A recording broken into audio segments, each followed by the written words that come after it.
एक जंगल में दो पड़ोसी रहते थे।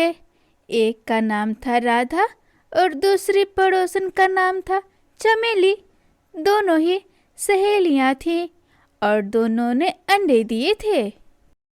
राजू जी, आप जाकर भोजन लेते आइए, मुझे भूख लगी है।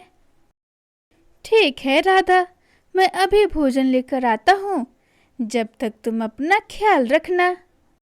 ठीक है राजू जी, आप फिक्र मत कीजिए, मैं अपना ख्याल रखूंगी। बस आप जल्दी आ जाना भोजन लेकर के। फिर राजू वहां से जंगल की ओर भोजन लाने निकल पड़ता है। उड़ते उड़ते एक फलों के बगीचा में जा पहुंचता है। राजू वहां से टोकरी भर के फल जमा कर लेता है और फल लेकर वहां से निकल पड़ता है। उसी रास्ते में चमेली का घर था। चमेली और उसका पति राजू को अपनी खिड़की से देख लेते हैं आते हुए। अरे चतुर जी, वो देखिए, राजू टोकरी भर के फल लेकर जा रहा है। मुझे भी फल खाना है। जाओ, राजू से वो फल छीन कर लेते आओ। मेरा नाम है चतुर। चतुर की चालाकी से कोई नहीं बच सकता। अभी फल लेकर आता हूँ मैं। चतुर घर से बाहर निकलकर राजू का इंतजार कर रहा था। राजू भी थोड़ी देर में फल की टोकरी लिए उधर से आ रहा था। ओ राजू, रुक जा, चतुर की चतुराई से आगे मत जा, रुको। चतुर भाई, आप कहिए, क्यों मेरा रास्ता रोका है आपने? अरे, चतुर की चतुराई से कोई नहीं बचता, तो तुम कैसे बचकर जा सकते हो? चलो, मुझे ये फल से भरी टोकरी दो, क्योंकि मेरी चमेली पेट से है, उससे रसदार फल खाने का बहुत मन है, इसीलिए ये फल मुझे दे दो। नहीं नहीं चतुर भाई, ये मेरी पत्नी के लिए है। मेरी राधा मेरा इंतजार कर रही है, मुझे जाने दो ये फल लेकर, वरना मेरी पत्नी इंतजार कर कर के थक जाएगी। अरे ओ राजू, तुम ये फल मुझे दे रहे हो या नहीं, या फिर मैं इसे छीन लूं? चतुर राजू से जबरदस्ती वो फल की टोकरी छीन लेता है।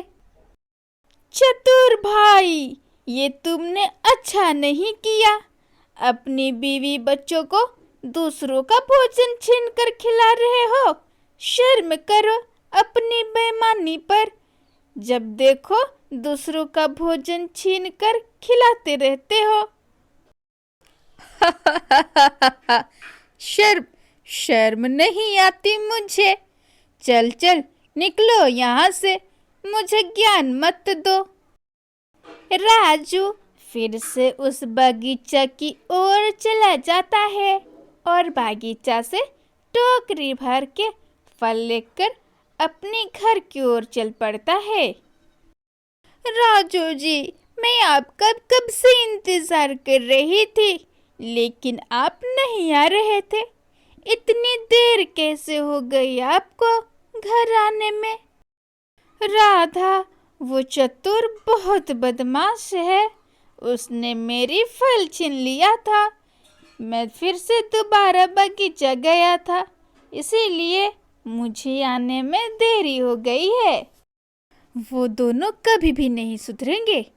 एक नंबर का निकम्मा है दोनों। जब देखो दूसरों से भोजन छीन कर खाते रहते हैं। अब तो हद हो गई है राजू जी, दोनों सुधरने का नाम ही नहीं ले रहे हैं। जब देखो हर किसी से भोजन ही छीनते रहते हैं, आलसी पक्षी। फिर इसी तरह वक्त गुजरते गया। कुछ महीने गुजर जाने के बाद राधा के अंडे टूट जाते हैं और उसमें से प्यारे प्यारे चिड़िया बाहर निकल होती हैं और इधर चमेली के भी अंडे फूट जाते हैं। उसमें से भी दो प्यारे प्यारे बेटा चिड़ा बाहर निकलते हैं। चमेली और चतुर दो दो बेटा देखकर बहुत खुश थे। दोनों ही पड़ोसी अपने अपने बच्चों को देखकर बहुत खुश थे। मेरे प्यारे बच्चा, तुम्हारा इस दुनिया में स्वागत है। मम्मा मम्मा, पापा पापा, मैं बहुत खुश हूँ आप दोनों को देखकर। जब मैं अंडे में था तो आप दोनों मुझसे बातें किया करते थे। अब तो अंडे से बाहर आ गया हूँ। अब तो सामने से बातें करेंगे हम सब। फिर राधा अपने बेटे गोलू को गले से लगा लेती है। ऐसे ही दिन गुजरते गया। गोलू बड़ा होते गया। इधर चमेली की भी दोनों बच्चे बड़े होते गए। दोनों पड़ोसी अपने अपने बच्चों को उड़ना सिखा रहे थे और बच्चे भी उड़ना सीख जाते हैं। ऐसे ही वक्त गुजरते गया। तभी एक दिन चमेली के बेटे चमेली से बोलते हैं, मम्मा मम्मा, गोलू के घर पर ढेर सारी भोजन और फल जमा किया हुआ है। क्या आज रात को मैं और मोनू जाकर वो अनाज और फल चुरा सकता हूँ? हाँ हाँ मेरे प्यारे बच्चों, इसमें पूछने की क्या जरूरत है। जाओ जाकर के चोरियां करो तुम दोनों भाई।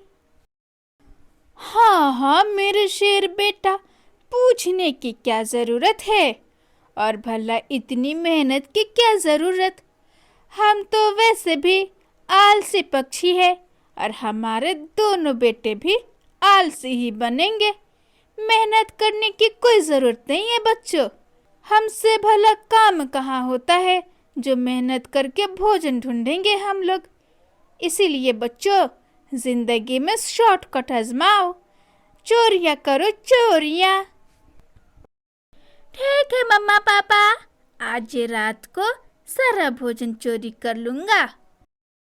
रात होते ही दोनों भाई राधा के फल चुराने चले जाते हैं। पहले तो दोनों भाई खिड़की से देखते हैं। भाई गोलू और उसके माँ बाप गहरी नींद में सो रहे हैं। यही सही मौका है भाई फल चुराने का। चलो जल्दी जल्दी चलो और चोरी करो जल्दी से। फिर दोनों भाई फल चुराकर अपने घर आ जाते हैं। इसी तरह सुबह हो जाती है। राजू जी देखिए ना, आज मुझे फल कम लग रहे हैं। क्या आपने टोकरी से फल लेकर खाए हैं क्या? नहीं राधा, मैंने फल नहीं खाए हैं। शायद तुम्हारा कोई वहम होगा, टेंशन मत लो। इसी तरह हर रात को सोनू और मोनू हर दिन राधा के घर से चोरी करने लगते हैं। हाय दैया, आज भी मेरे फल कम है। हो ना हो कोई तो मेरे घर आकर चोरी कर रहा है। आज रात को मैं नहीं सोऊंगी। आज चोर को पकड़ के ही रहूंगी। देखती हूँ कौन चोरी करने आता है मेरे घर पे। आज भी रात हो जाती है और सोनू और मोनू हर दिन की तरह आज भी फल चुराने आ जाते हैं। तभी राधा जागकर देख लेती है। चोर चोर, राजू जी चोर, उठिए जल्दी उठिए, देखिए चोर आया है। राधा, ये चोर नहीं है, ये तो बाप 1 नंबरी और बेटा 10 नंबरी। ये तो चमेली का बेटा है, सोनू और मोनू। अच्छा जी, तो तुम दोनों थे। बहुत दिनों से तुम लोगों ने मेरे फलों की चोरी करके खा लिए। तुम लोगों को शर्म नहीं आती चोरी करते हुए? और वो भी पड़ोसी के घर में चोरी करते हो। आंटी जी, वो मम्मा पापा ने कहा था चोरी करने को। अभी जाती हूँ मैं तुम्हारे माँ बाप के पास, चलो मेरे साथ। चमेली उठो, ये तुम्हारे बच्चे मेरे घर में चोरी करते हुए पकड़े गए हैं। क्या तुम अपने बच्चों को चोरी करने को सिखाती हो? शर्म करो रे, शर्म करो। चोरी करने के लिए सिखाती हो बच्चों को? अच्छी तालीम सिखाना चाहिए तो चोरियां करने को सिखाती हो। चमेली, कान के पर्दे हटाकर सुन लो, आज के बाद मेरे घर में चोरी करने के लिए मत भेजना, वरना फिर अच्छा नहीं होगा। और हाँ, अपने बच्चों को चोरियां करने को मत सिखाओ, तुम लोगों का ही नुकसान होगा। बच्चे जैसे संस्कार पाते हैं वैसा ही रिजल्ट देते हैं अपने माँ बाप को। इसीलिए चमेली, अपने बच्चों को अच्छे संस्कार सिखाओ। राधा, तुम अपना चप्पड़ चप्पड़ चप्पड़ चप्पड़ अपने पास रखो, ज्यादा ज्ञान मुझे मत सिखाओ। और चोरी ही तो कर रहे हैं, किसी की जान तो नहीं ले रहे हैं ना। जाओ जाओ यहाँ से, वरना तुम्हारी खैर नहीं है। एक तो मेरे घर में आ गई और उल्टे मुझे ही दे रही हो ज्ञान। चल जा जा, निकल यहाँ से। चिड़िया वहाँ से चली जाती है। चमेली अपने बच्चों को बुरी आदतें सिखाती और इधर राधा अपने बच्चों को अच्छी आदत सिखाती है। ऐसे वक्त गुजरते गया। तभी एक दिन जंगल में सोनू और मोनू और उसका बाप चतुर सभी सैर कर रहे थे। तभी रास्ते में गोलू मिल जाता है। गोलू बेटा, तुम इतनी तेज धूप में यह फल लेकर कहाँ जा रहे हो? चतुर अंकल, ये फल मैं अपने माँ बाप के लिए लेकर जा रहा हूँ। गोलू बेटा, मैं तो कहता हूँ क्या ही जरूरत है इतना सेवा करने की। गोलू बेटा, तुम्हारी भी तो जिंदगी है, क्या अपने जिंदगी के लिए कुछ भी नहीं करोगे? अपने माँ बाप की सेवा करना बंद कर दो और जाकर कहीं काम करो, पैसे कमाओ, पैसे, अमीर बनो। जब देखो अपने बूढ़े माँ बाप की सेवा करते रहते हो, पागल कहीं का। जाओ जाकर पैसे कमाओ। चतुर चाचा जी, सबसे पहली बात, अपने माँ बाप की सेवा करने से कभी भी कोई औलाद गरीब नहीं होता, और माँ की सेवा करने से कभी भी कोई औलाद बदनसीब नहीं होता। इसीलिए अच्छा होगा आप मुझे गंदी बातें मत सिखाइए, क्योंकि आपकी चालाकी मुझ पर कोई काम नहीं करेगा। अच्छा, अब मैं चलता हूँ। इतना बोलकर गोलू वहाँ से चला जाता है और चतुर टुकुर टुकुर देखते ही रह जाता है।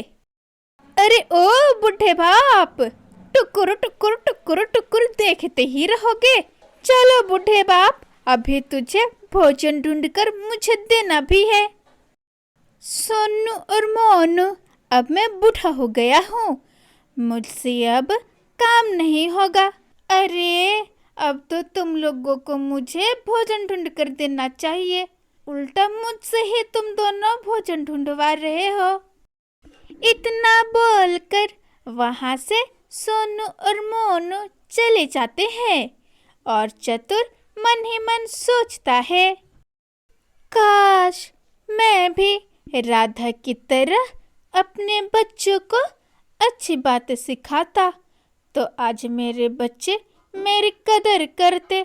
मेहनत करने के लिए सिखाता तो आज मेरे बच्चे मेरे साथ ऐसा व्यवहार नहीं करते। हाय रे मेरी करतूत। चतुर इसी तरह सोच सोच कर दुखी था, मगर अब दुखी होने से क्या फायदा।